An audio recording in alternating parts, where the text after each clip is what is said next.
come erano fatte le armature degli opliti greci. Oggi ve ne mostriamo una che abbiamo realizzato su richiesta per un nostro cliente, che ringraziamo per averci concesso di usare l'armatura per questo video. Le armature del mondo greco sono molto diversificate tra loro, troviamo diversi modelli, ma la maggior parte si rifanno comunque a una tipologia molto comune, che è la tipologia cosiddetta a corsaletto e spallacci, così chiamata appunto per questo corpetto che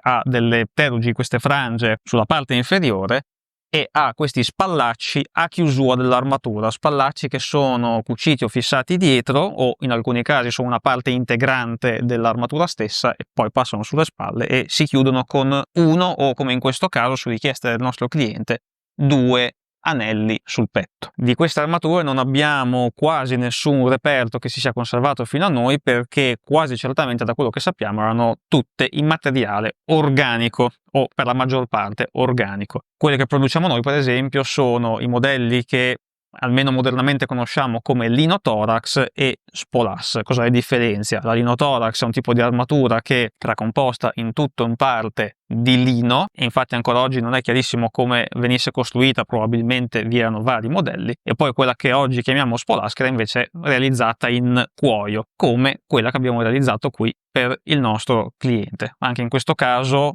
prima di partire con un progetto per un cliente,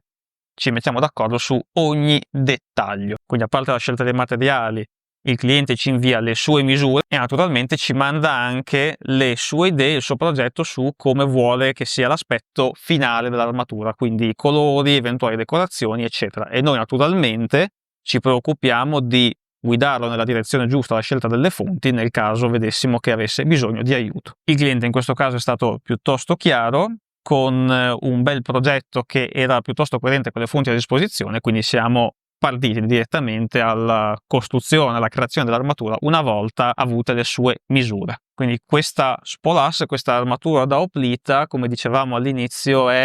rispecchia molto bene il modello più classico di queste armature che, pur con diverse differenze nelle fonti iconografiche, di solito mostrano un modello che è abbastanza condiviso. Un'armatura piuttosto corta, considerate che dovrebbe arrivare la linea inferiore circa all'ombelico, queste pterugi che aiutano a proteggere anche la parte inferiore dell'addome, consentendo comunque di piegarsi e di muovere bene le gambe, e gli spallacci che di solito hanno una forma più o meno quadrangolare, come in questo caso, che si vanno un po' a chiudere, a rastremmare, e poi decorazioni varie. In questo caso il cliente non ha richiesto un simbolo che è estremamente presente sulle armature di questo periodo, di questo tipo, ovvero una gorgone che di solito è qui al centro del petto, è un potente simbolo protettivo apotropaico del mondo antico, mentre invece ha richiesto un altro simbolo che troviamo su quasi tutte le rappresentazioni di linotorax e spolas del mondo greco, ovvero la stella Argeade sugli spallacci, che è un motivo che a partire almeno dal VI secolo a.C. avrà nel mondo mediterraneo, anche quello romano, un'enorme fortuna. Infine, questa armatura, come a volte le fonti ci mostrano,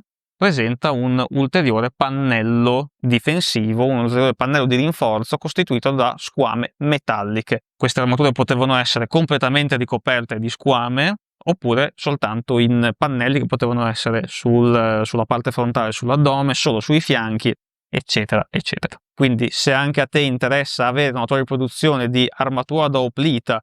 per rievocazione storica, oppure da avere la collezione in casa, trovi il nostro indirizzo mail nella descrizione e puoi andare a visitare il sito resbellica.com per avere tutti i dettagli del caso. Torneremo presto a parlare di armature e armamenti del mondo greco, del mondo classico, per cui continuate a seguirci.